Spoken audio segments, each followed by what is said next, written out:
Good evening, everyone. On behalf of Center of Excellence for COVID-19 AIMS Bhopal, I would like to welcome you all.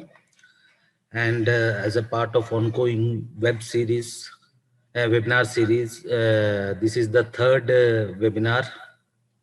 And our speaker for today is Dr. Arun. I would like to welcome Dr. Arun.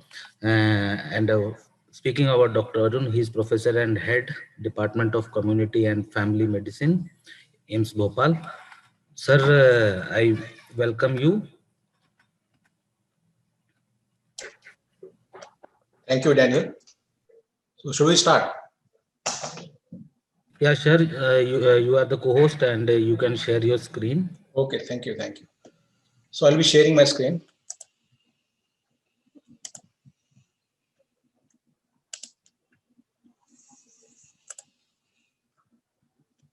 Is it visible? Yes, sir. Okay, just let me make it full screen. Yeah. So thank you, Daniel, for introduction. And welcome to the series of this webinar hosted by the JAPIGO and the organized by AIMS Bhopal. So welcome to the COVID webinar on behalf of Center of Excellence for the state of MP, AIMS Bhopal. And thank you for the opportunity. So let's start the webinar. So friends, as we have been facing the pandemic since last, I would say more than 1 year nowadays. It was started in December and now it's almost January. So we have been facing this pandemic since 1 year. And through this 1 year, we have learned a lot. And we are still in a learning phase. If somebody asks me about the COVID, what do you know? So I would say, still I don't know. I don't know much of the things. So this is the situation, and we are still learning a lot many things, and we are yet to learn a lot many things.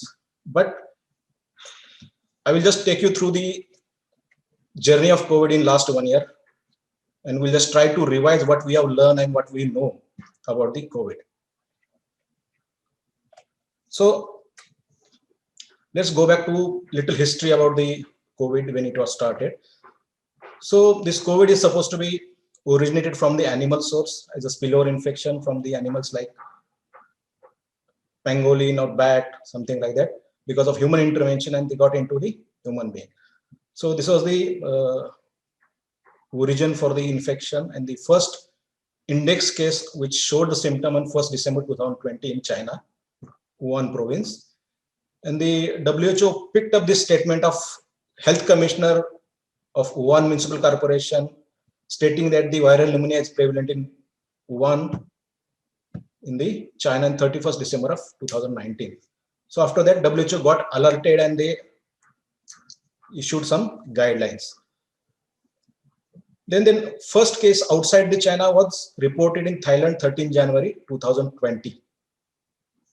So these are the first case outside China, maybe imported from the China. Then later on 20th January, China confirmed the human-to-human transmission of SARS-CoV-2, and they have declared that this transmission is human-to-human transmission is there with respect to this virus. And WHO declared as a public health emergency on 30th January 2020. After that, India reported first case on same day when the WHO declared this as a public health emergency, 30th January. So this is a little bit history about the COVID with respect to the world, and the smaller history about the India. You would see the first case was, as you might have observed, first case was reported in Kerala on 30th January of 2020. So it was the first case in Kerala, and the first fatality reported from Karnataka on 10th March 2020. And then later on, it spread over almost all the states of India except the Lakshadweep, and now each and every state is reporting cases of COVID, although the pandemic or the number of cases have decreased nowadays, but still the states are reporting the cases. And as of now, almost more than 1 crore cases are reported, and the 1.5 lakh deaths are already there in India. Now, little about the microbiology of coronavirus. I'm not going in all the details, but I'm just to set the induction. I'm just telling you, this is the virus belongs to the family of RNA virus, and it's most common in the bird and mammals, including the human being. And these are the single stranded RNA virus, and the current virus is a novel virus, novel strain, and that's why the name is given SARS-CoV-2. But it's almost 99 similar to earlier coronaviruses. How does it spread? Most of us know how it spreads, and as per the current evidence suggests that the virus spread through the respiratory droplets among the people who are in close contact with each other. So this is the prime route of transmission through which the virus spreads or disease spreads. The virus also spread through the fomites when the non-infected person touches the infected surface or subsequently eyes, nose, mouth, without having washed their hands first. That's why we always keep on saying that use a mask and don't touch your eyes, nose, mouth, etc., etc. Usually what happens, all the droplets exhaled by the diseased person or the infected person get settled down in any of the surfaces which are there in the premises. And if anybody non-infected person come in contact with these droplets through a process of any dusting, sweeping, cleaning, etc., etc., this contract the infection, and then later on, once he touches his eyes or nose, then automatically it get into the body through the mucous membrane. So this is the whole process, and that's why we keep on saying that always apply a mask, always use a mask, and don't touch your eyes, nose, and mouth whenever you are outside. Now, what about the epidemiology of COVID, especially severity of illness? So, with the limited evidence suggests that almost 81% of the cases are mild to moderate. So this is one of this data is taken from one of the study done in China, and the study subjects were almost 44,000. This is a bigger study in which they have found that the 81% patients were having mild to moderate symptoms of the COVID, while the 14% was severe, which involved the dyspnea, hypoxia, and involvement of lung. And only 5% patients were critical, where the critical intervention like ventilator, ICU involvement, ICU management, or multi-organ failure is there. Such cases are require ICU management or admission into the ICU. Such cases are only 5%. Now, with respect to incubation period, the incubation period ranges from the 4 to 14 days. Maximum incubation period have been reported as a 14 days, and the median time which is taken as a 4 to 5 days. So we assume that almost 80% patients develop a signs and symptom within 4 to 5 days of contracting an infection. And there is a concept of asymptomatic or pre-symptomatic infection. So very limited evidence is available with respect to this asymptomatic or pre-symptomatic infection. And this evidence suggests that although there is no clear-cut evidence which say that the asymptomatic or pre-symptomatic infection doesn't transmit the infection, so we take it as there are chances of transmitting infection through the asymptomatic or pre-symptomatic infection. And for each infection, there are huge number of asymptomatic infections. So we were also part of one of the survey conducted in Ujjain, that was zero prevalence survey. In that study also, we observed that for each positive infection, almost 40 to 50 asymptomatic infections were there. So different surveys has reported different thing. Some surveys report that 100, more than 100. So for each infection, there is a huge number of asymptomatic or pre-symptomatic infection. So transmission possibility through the asymptomatic or pre-symptomatic infection cannot be ruled out. Now there is another concept of asymptomatic and pre-symptomatic transmission. So research studies say that the asymptomatic people may transmit the infection. Like as I above said, that there are definitely, though remote chances, less chances, but still there are chances. And we don't have any clear-cut or conclusive evidence which say that this cannot be transmitted. So we take it as there is a chances of transmitting infection through asymptomatic people as well.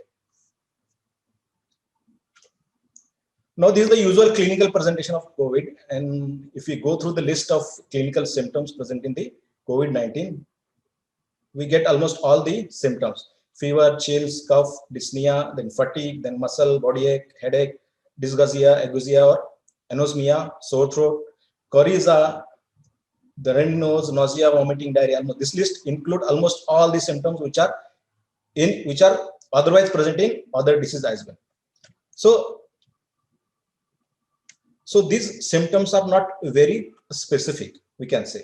So it's very difficult to diagnose COVID clinically. So these symptoms otherwise can be present in any disease. So as of now, we take every symptom can be taken as a suspected case of COVID, and that's why any person having such kind of symptom may be tested if suggestive of COVID-19. If they have got the close contact, they have got the history, they have got the such history, may be tested for the COVID-19. Now, what are the common risk factors for the severe diseases? As we know that we have been asking few group of people or special groups to avoid the going outside, especially old age. So in last 8-9 months, we have learned same thing. हम लोग usually जो हमारे घर के बुजुर्ग हैं उनको बाहर जाने में मना करते हैं, because that is the one of the risk factor for contracting a COVID. Because most of the old people are having immunocompromised condition because of other diseases, because of comorbidity, because of other chronic diseases, and that is why this is supposed to be one of the risk factor for contracting an infection. There are certain pre-existing health conditions like cancer, CKD, then COPD, immunocompromised state, patients having obesity, the severe obesity, then pregnancy, the sickle cell disease, smoking, diabetes, hair conditions, etc., etc. All these conditions are treated as a high-risk patient. So such patient should be taken as a high-risk patient. And there is another risk of converting a moderate patient into severe if they have got these conditions: asthma, then CVA, cystic fibrosis, hypertension, neurology conditions, and liver disease, etc., etc. So many conditions. I have listed only few for the purpose of the presentation. So these conditions may land person into a severe condition. If they are moderate, they can go into the severe condition. So accordingly, they should be managed in the hospital. Let's talk about some special cohorts like children. What is the picture of COVID in, especially in children? So with the limited evidence, we can say that the COVID have the lower susceptibility to the infection as compared to adults. So children are having very lower susceptibility to the infection, as the odds ratio is 0.56 only.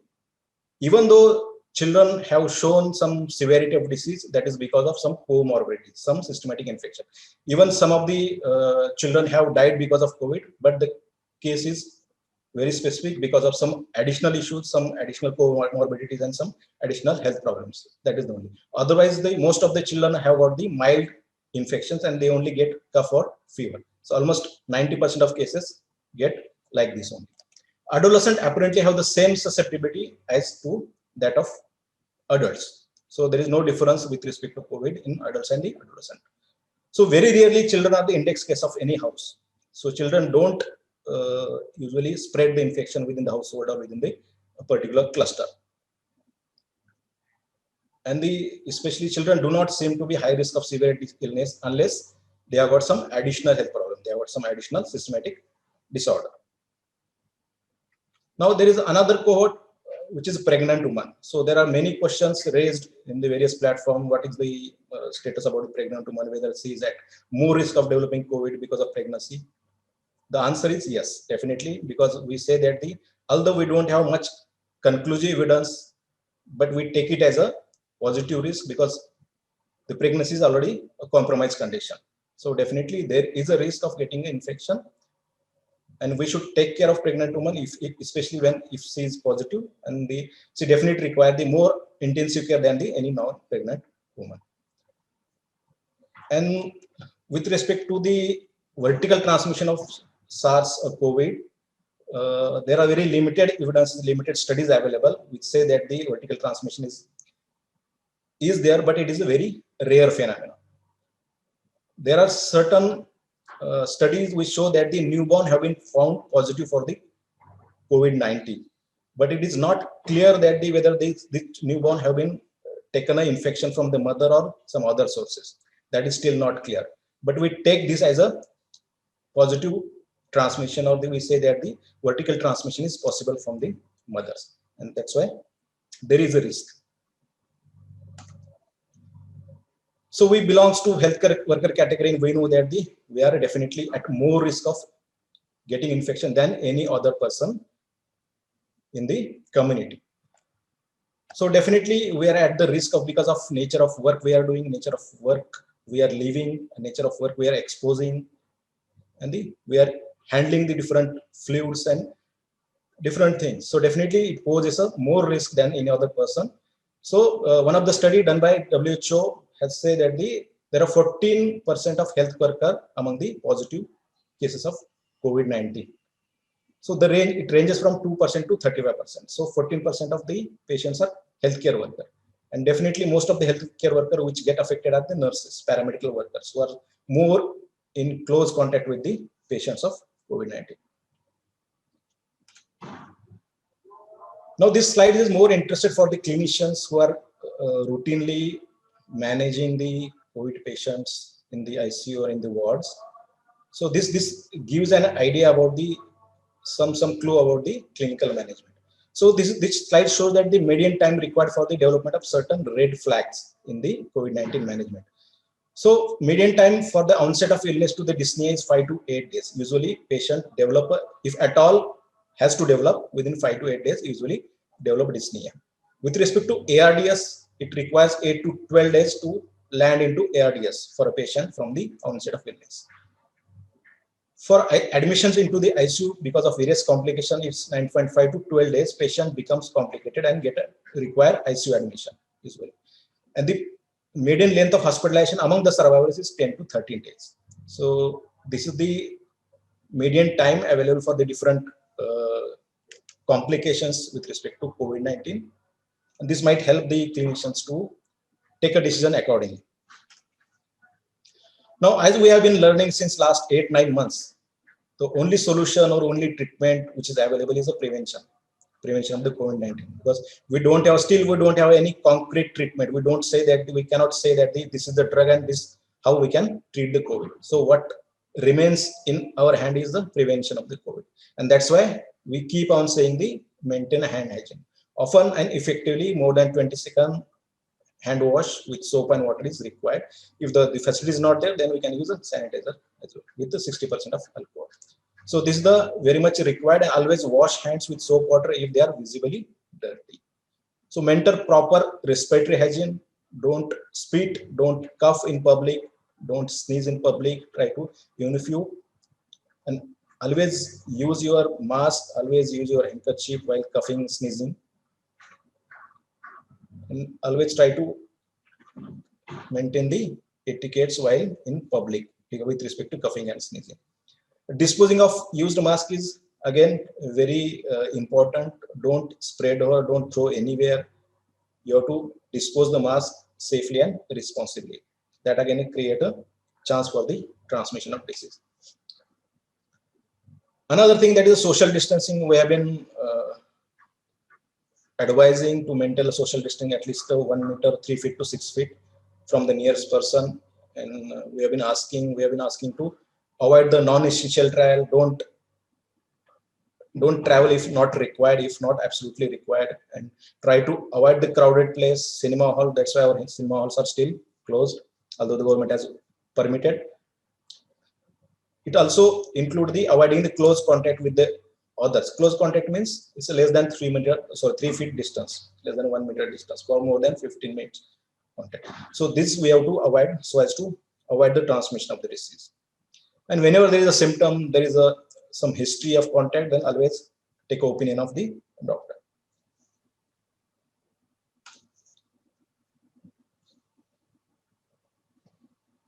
Especially in the settings or facilities, the cleaning and disinfecting the touch object or surface every day is very much important to avoid the transmission, especially whenever we are touching the surface. So high touch surface including counters, tabletop, doorknobs, bathroom fixtures, toilets, phones, keyboards, tablets, and bedside tablets. These are very much important, and these are need to be frequently cleaned with the sanitizer or the hypochlorite solution.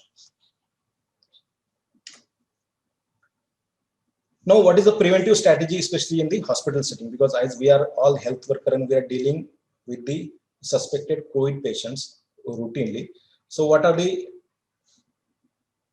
precautions we need to take care while transporting the patients from the within the facility or outside facility? So we can have the separate ambulance with ventilator or without ventilator, whatever available, case to case basis, dedicated for the COVID patients only. We cannot afford to mix this ambulance with the transportation of other services like maternal health services. So we have to have a separate van. Then emergency medical team and driver has to wear a PPE as per the recommended. So while transporting the patient, only one attendant to be allowed with the patient. So there has to be one attendant from the family of the patient, and that is allowed with the patient. That too with all the masks. All the ambulance surface touched by the patient to be thoroughly cleaned and disinfected with using 1% sodium hypochlorite solution once the patient is shifted from the ambulance to the hospital. Clean and disinfect the reusable patient care equipment before use of on another patient with alcohol-based disinfectant. So these all reusable surfaces within the ambulance should be cleaned, should be sanitized by using disinfectant before using for the other patient.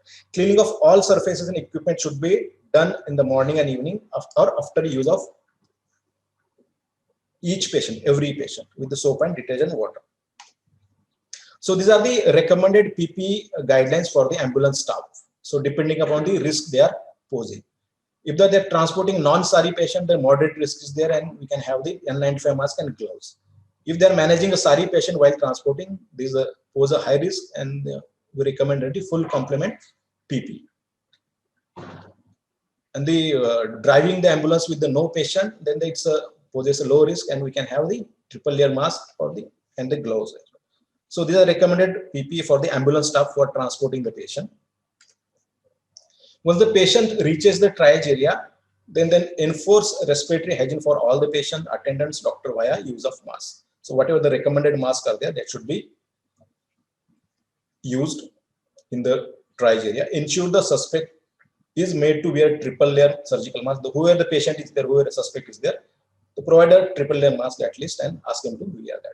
Keep a distance of 1 meter at least from the suspect patient and other. Perform hand hygiene before examining the patient. An examiner should be wearing a medical mask as advised, as recommended, gloves and appropriate gown or PPE, we can say PPE, before examining the patient. Now there are certain issues, certain public health intervention, public health measures with respect to COVID-19. Like what we do once we identify the patient. So what we can do.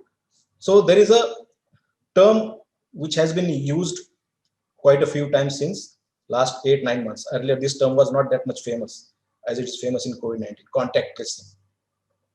So once the case is confirmed and then we observe that the patient is suffering from COVID-19, we try to contact the patients, contact the suspects who have come in contact with this identified patient, especially in prior to 2 days before the onset of disease, on the onset of symptom, or before the 2 days before the giving a sample, in case of patient is asymptomatic.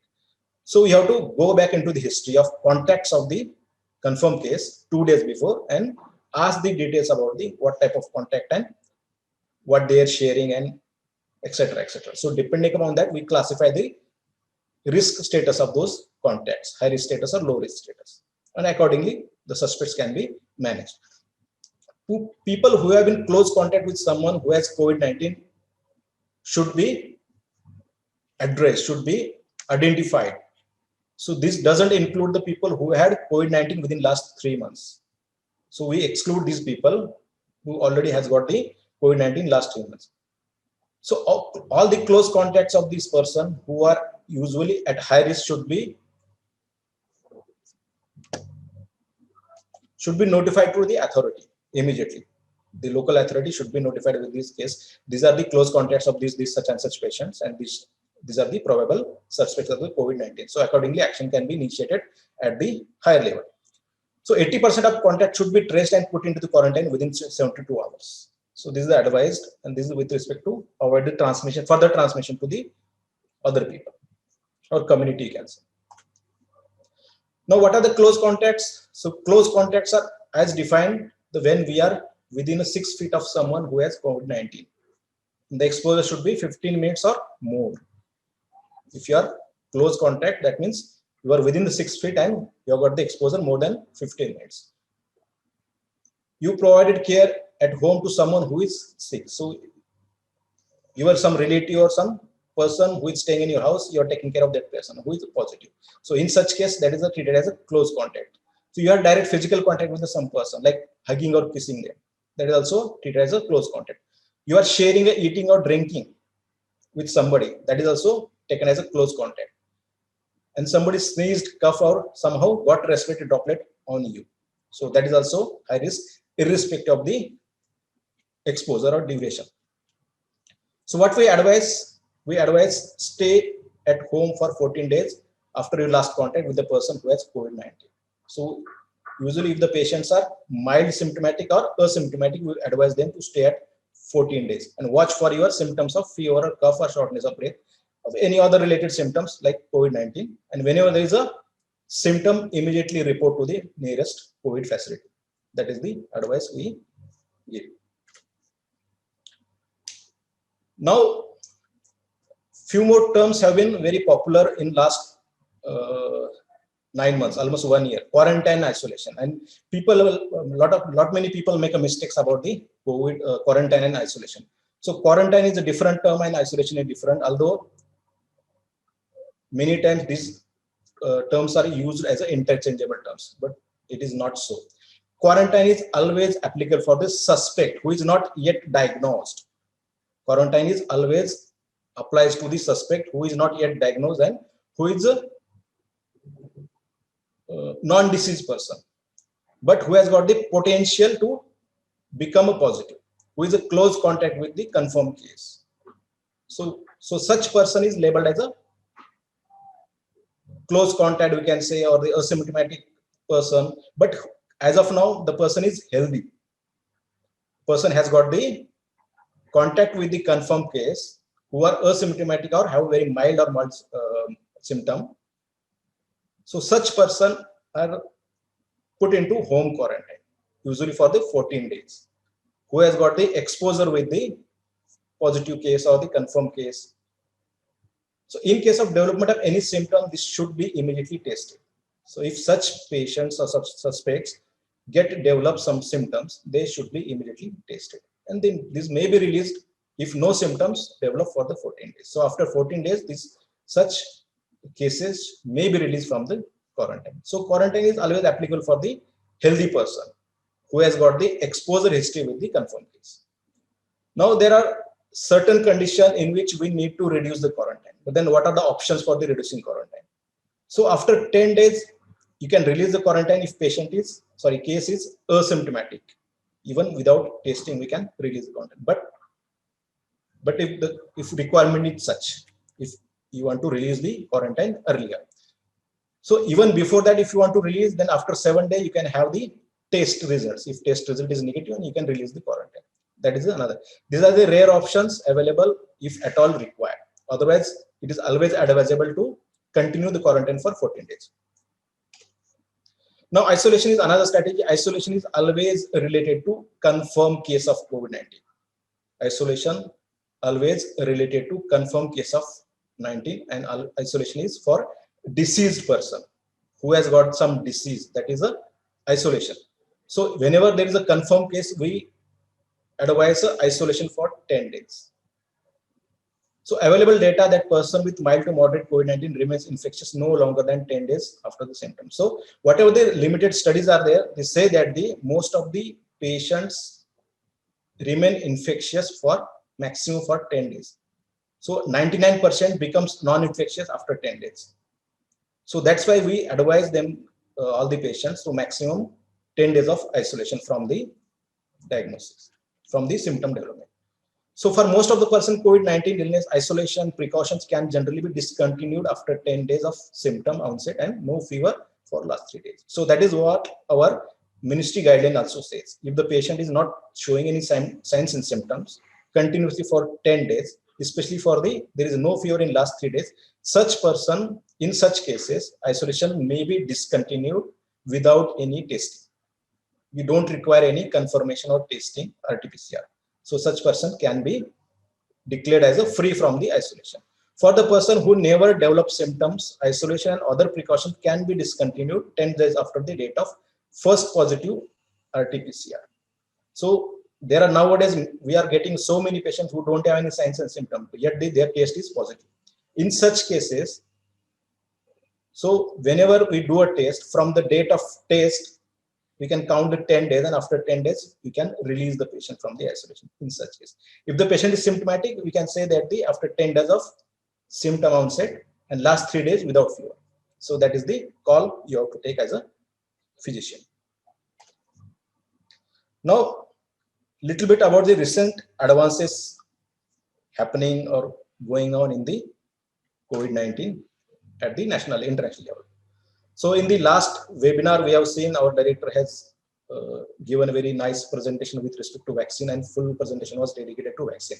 And he has gone into all the details of vaccines and various types of vaccines available, so many things. I'm just trying to brief what is the status. So as of now, the number of vaccines in the preclinical development are 172. The number of vaccine in clinical development are 60 as per the data which is available with the source which I have quoted. The vaccine approved for restricted or general use in population are 9 all over the world. And the 2 vaccines in India, Covishield and the Covaxin, approved by CDSCO on 3rd January. Preferential vaccination, first phase, 30 million frontline workers, it has been targeted by the government. And it also included the adults having age more than 50 years and those below 50 years with comorbidity. So this is the first phase of vaccination which government is targeting. And these are the different types of vaccine available as of now. I'm not going in detail. This includes the various vaccines available in different countries, US, China, Russia, and so many. Now, recently we have observed that we have seen in the newspaper also a new variant has been found in the UK. So through the viral genomic sequencing on 14 December 2020, and this is supposed to be more transmissible than the previous circulating virus. The impact of developed vaccine on the virus is currently unknown, but it is said that the newly developed vaccine also works on this virus as well. So more than 30 countries across the world have reported a variant strain till date. And India also has reported 29 cases till 2nd January. And as of now, I think it's more than 29. It's almost crossed the 50 as well. And India is the first country in the world to culture the new variant strain and say that this is the new variant of the SARS-CoV. Now, what we have learned through this journey and what are the challenges we are posing is the virus is ever changing and there is substantial risk of new variants evolving in near future, definitely. So accordingly, we have to take care. And even after the coming of vaccine, we cannot afford to do away with the mask and do away with the social distancing and gathering. So we still have to practice. And this COVID has taught a lot of things like using a mask, avoiding gatherings in the groups. So we should keep on using masks. The vaccine may provide a protection from few variants, but may not work for all. So this also we have to keep in mind.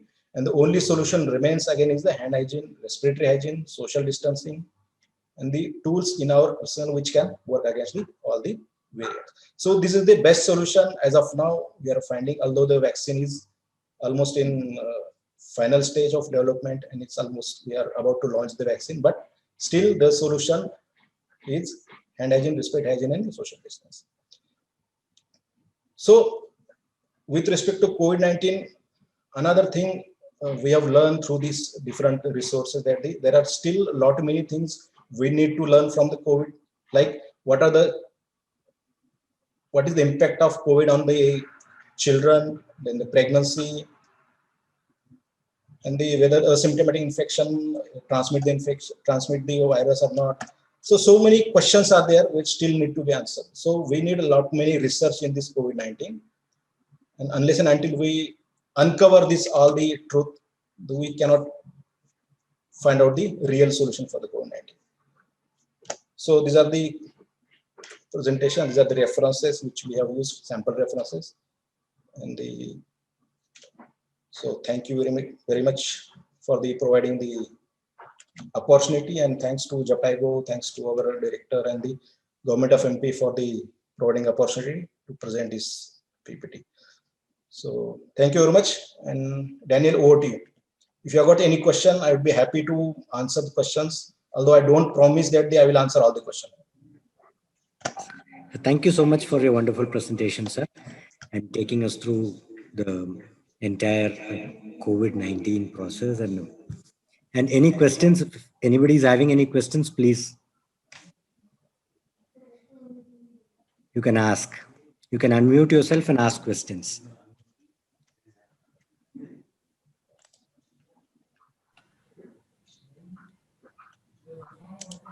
If you have any questions, you can type in the chat box or raise your hand.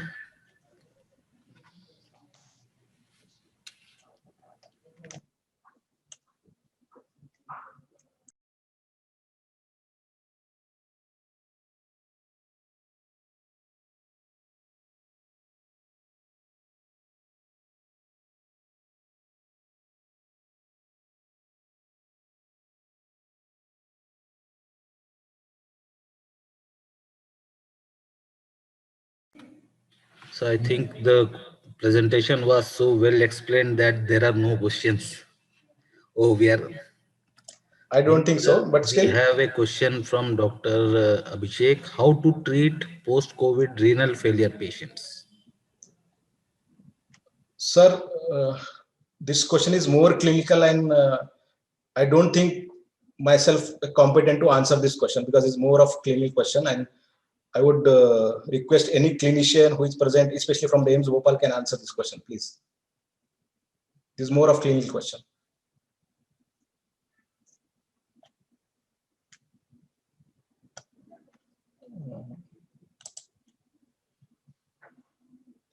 Let me identify somebody from.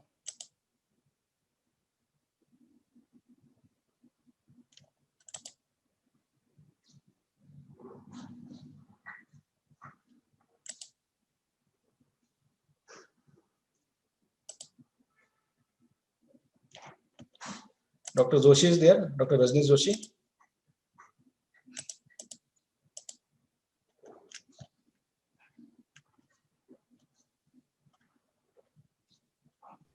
So Dr. Rajnish is not present.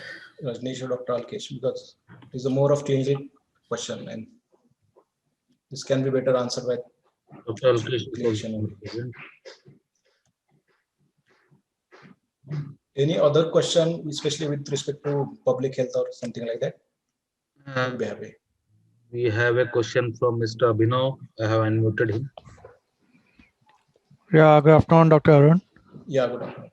Yeah, I just wanted to know for home quarantine people, if somebody comes in contact and he's keeping himself home quarantine, and if they are not having any attached washrooms in their house, then what are the special precautions we need to take?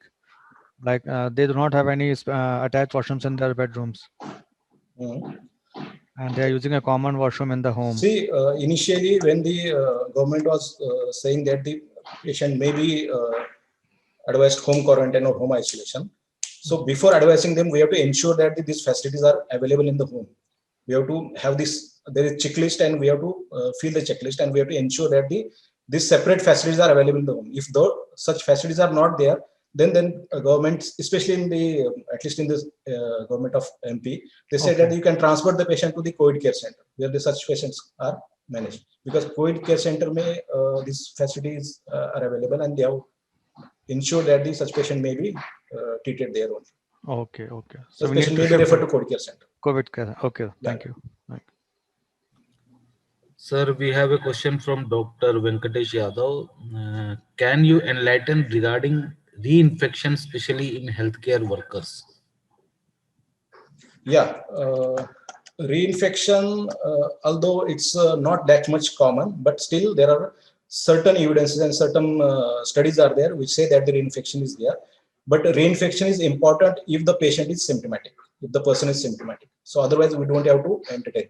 And if the patient has contracted the COVID-19 and patient remains positive maximum for 3 months, even if patient is asymptomatic and patient is discharged and patient is released from the quarantine or isolation, even then patient remains positive because of the dead viral particle detected in the RT-PCR. So at least for 3 months, we don't have to care. And if within 3 months, again, if the patient becomes symptomatic, then we have to be alert and we have to report to the health facility for again testing and again getting admitted into the hospital. So reinfection is, although it's not common, but it's need to be concerned.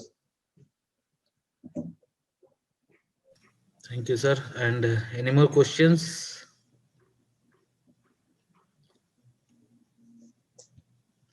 You can type in the chat box or you can raise your hand.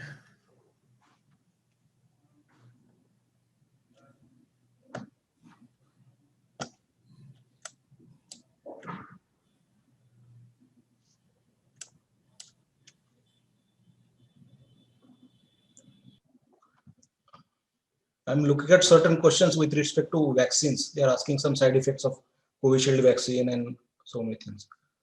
So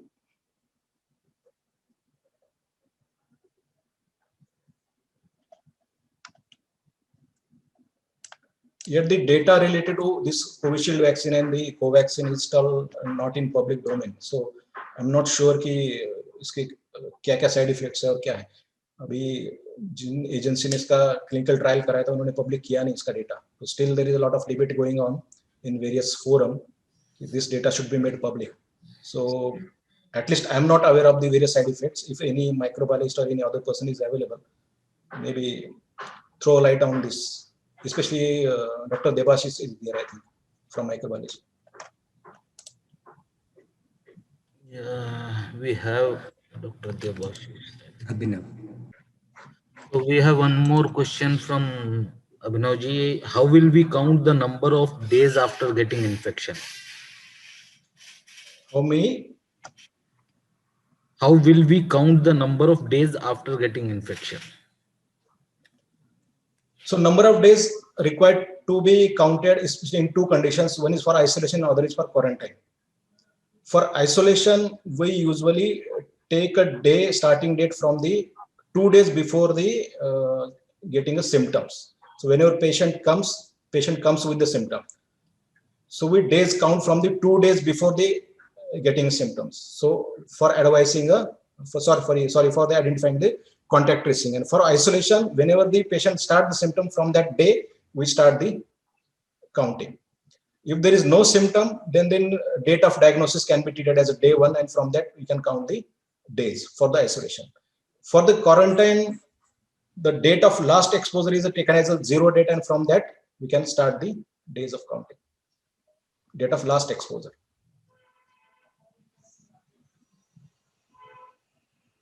And one question from Dr. Venkatesh. Is vaccine indicated for persons already infected with COVID-19? Yes, if the patient is not person is not symptomatic, vaccine can be given. And Dr. Abhishek Soni, vaccine available in India have Guillain-Barré syndrome. Case reported, if any, kindly highlight. Pardon, what is the question? Vaccine available in India have Guillain-Barré syndrome. Case reported, if kindly highlight. No, still same again question. The data is not public, so I'm not sure कि कितने लोगों को side effect है, कितने लोगों को GBS हुआ है, and the mass vaccination is still not declared. So I don't know. I cannot answer this question actually because data is not like that. Okay. One more question from Abhinavji. So when should we go for RT-PCR test if we are doubtful for the symptoms, as cold and fever are common in these days? So as of now, as I said, there is no symptom which cannot be present in COVID-19. जैसे कि हमने list में देखा था PPT में सारे symptom positive होते हैं. तो आज की डेट में स्पेशली रेस्पिरेटरी सिम्टम है तो immediately you should go for testing and get test yourself, just to be more on safer side. Especially respiratory symptom है तो आप चेक कर लीजिए. And if there is a some positive case nearby in near your working area or your home area or wherever you are going, then definitely you should get it tested if the symptoms are there, to be honest. And government has already declared the voluntary testing of all the hospitals. Right, thank you, sir. So we have one question from College of Nursing Ujjain. Can persistent pneumonia and frequently cough or cold be a sign of COVID-19? So whenever the person get the pneumonia or the dry cough, definitely physician will advise the testing of this one, COVID-19. So after testing only the clinical modality or management decides. So definitely yes, I would say yes, COVID-19 में pneumonia तो दिखेगा ही, but इतना advance होने से पहले उसकी testing हो जाएगी तो so that we can have the clear picture about the COVID-19, whether the patient should be treated as a COVID-19 or non-COVID pneumonia. So that is clear. So answer is yes.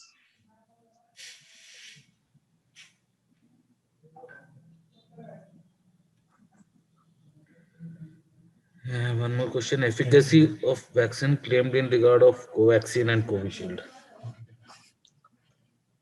As the agencies which have conducted the trial, they already declared this efficacy. They're quoting the efficacy of almost more than 90%, 90%, I think 96% for the Covaxin and the 92% for the other vaccine. So they are already quoted in the public domain as well. This is the efficacy.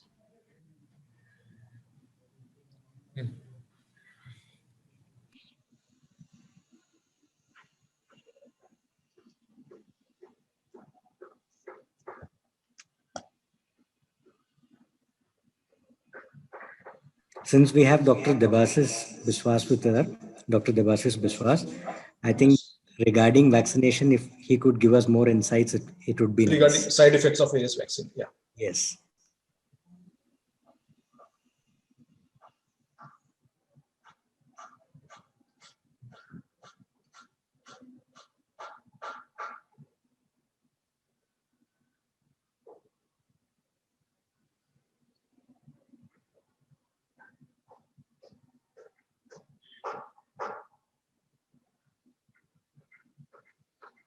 Dr. Debashish, can you hear, please?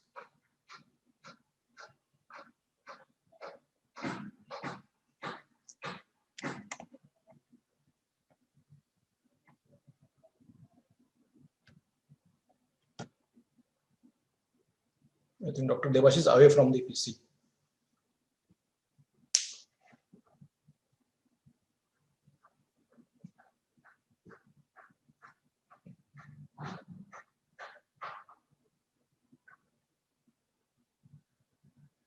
You can take another question if you have got.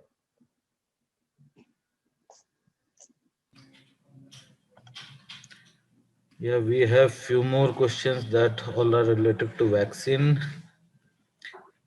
One is interval between doses and how many doses.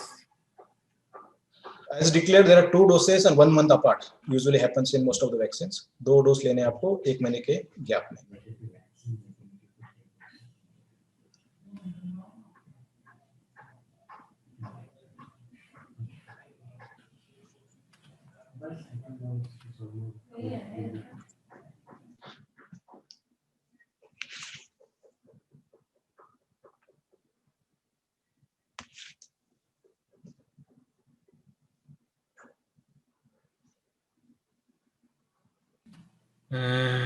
Is the vaccine safe for HTN and DM type 2 version? Hypertension and diabetes mellitus type 2 persons?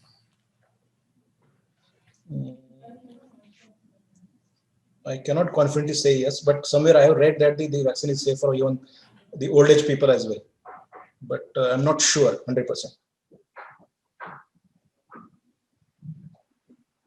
We have questions about efficacy of vaccine. That is already we have told. More than 90% in both the vaccine. But which age group people will get vaccinated? That is. So we already, in first phase, we have already mentioned in the slide as well. All the frontline workers will be getting in first phase, including the people who have got the age more than 50 years and the less than 50 years with comorbidities. So these people will be getting the vaccine on priority in first phase.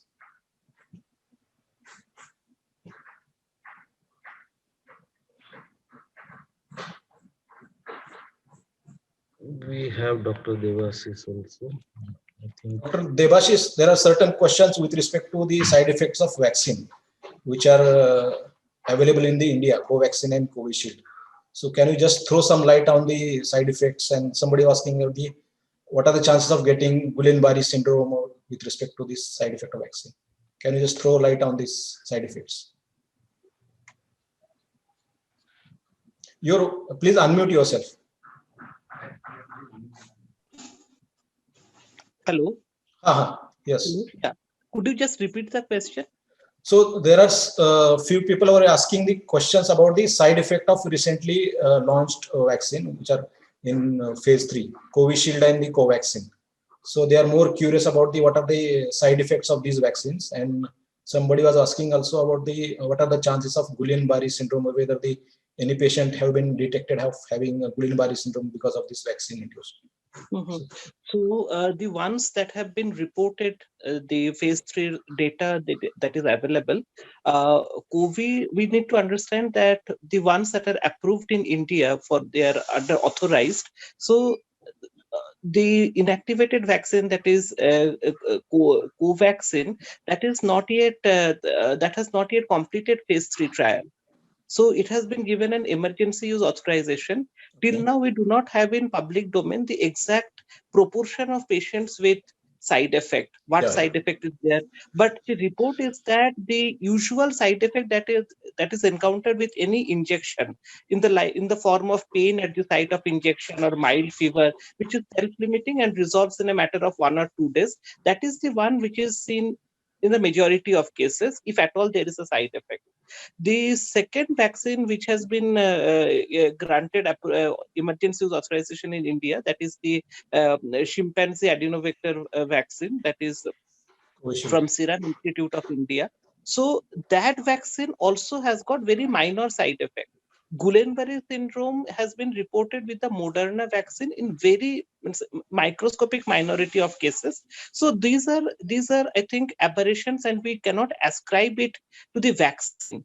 These very rarest of rare side effects that happen, they cannot be ascribed to the vaccine. There was an interview of Dr. Jacob John, who is considered to be the father of vaccinology in India. He has meticulously reviewed the data, and he has said that right now the risk of having the disease so far outweighs the risk of any rare side effect that it is in public interest to go ahead with the vaccine and have faith in the committees, the regulatory committees which have granted EUA to this. So I think we should not deliberate and on this rarest of the rare side effects, Bell's palsy or Guillain-Barré syndrome. These are very rare occasions, and none of them has been ascribed to any of the 2 vaccines that have been granted EUA in India. Okay. So, and one more thing I need to understand, I need to tell the audience that, the vaccine is given to generate the immune response. The fever that you get, the pain that you get, that is a marker of the immune response that is developing in the body. The cytokines that are developing in the body in response to that vaccine candidate, that in fact shows that your body is generating a response which is going to protect you from a symptomatic infection. So rather, it is an indicator of the vaccine working. If you have mild fever and pain and redness, that is an indicator that your body is responding to the vaccine and it is functioning in the way it is intended to do. So rather than taking it as a side effect or adverse effect, we should take it as an indicator of vaccine acting on your system and generating the response that it is supposed to generate. Yeah, of course. Yeah. The same thing I was also telling, that the data with respect to the side effects is very limited and is not in public. So it's very too early to say something about the side effects. Yeah. So Thank you.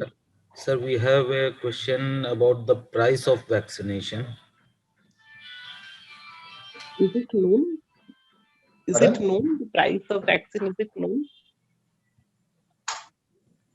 I came across an interview from Mr. Poonewalla of Serum Institute of India. He said that he is waiting for a purchase order from the government of India, and probably it is being priced somewhere. That's an interview I heard. I am not very sure of the figure, but probably it is Serum Institute of India is pricing it somewhere between 200 or so. Yes. So That's the information I have, but I am yet to see. They are also waiting for the purchase order from the government of India, so that would be a documented proof of the price. Yeah. The same statement I read in the newspaper also, that Mr. Yeah. Poonawala has said that the 200 could be the price for the government, if the government is purchasing Yeah, there. for the government Otherwise, in sector, open market, that same vaccine will be available for around 2,000 or more than 2,000. That's what he is saying. yeah. Although government is giving this vaccine free of cost to most of the people, as they have mentioned, initially, at least for the first phase.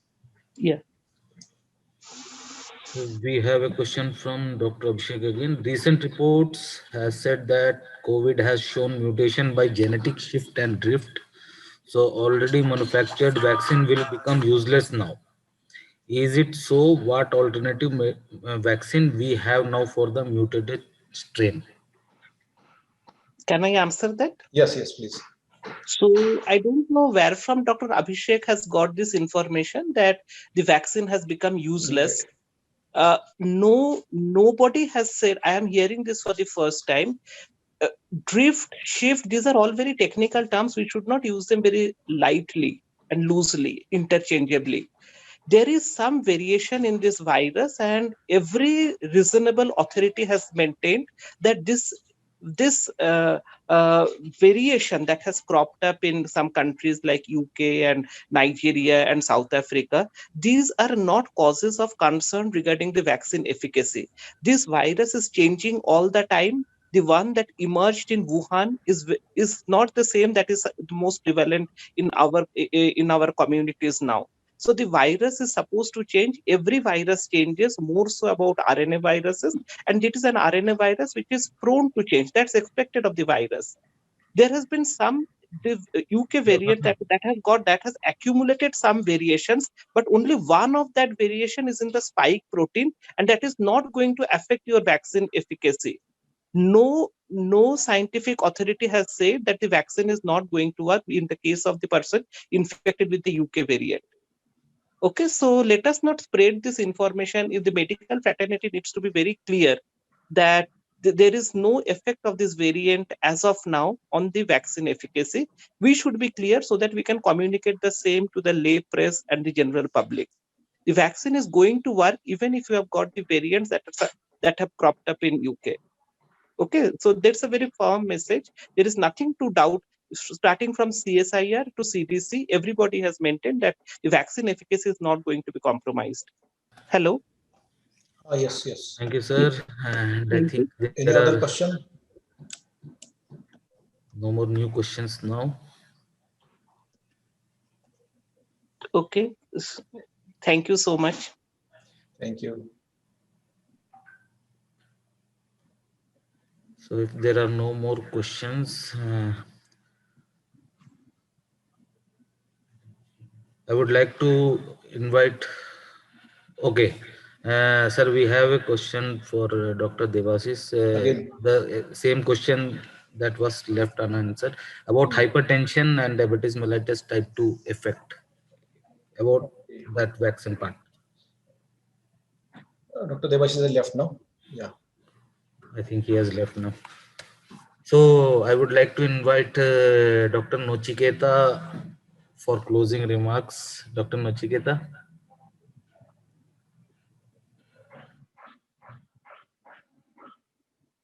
Sir, please unmute, I think. Thank you so much. I'm sorry, I didn't realize I was on mute.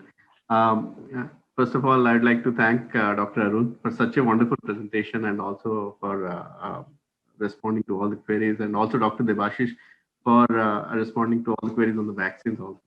And the entire AIIMS Bhopal team for conducting such webinars on a frequent basis, because understandably it is very, it is one of those issues that is that all the doctors are very interested in, and they also need to learn from it. So I'd like to thank you. We know that a lot of the there are attendees from a lot of the facilities that RISE is functioning in. They have also attended it, and I in fact saw Dr. CM Singh sir's message. He has also joined, I think.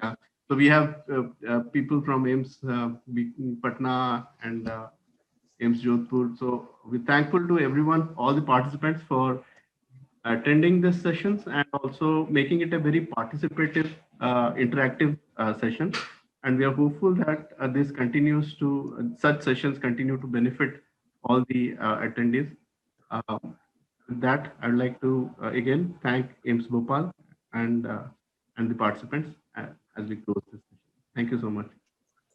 Thank you. So thank you everyone for being part of this webinar, and we will be soon informing about the topic for our next webinar next Friday. Thank you everyone once again. See you all very soon. Yeah. Thank you, Daniel, and thank you, Nachiket. Thank you very much. Bye-bye. Thanks, sir.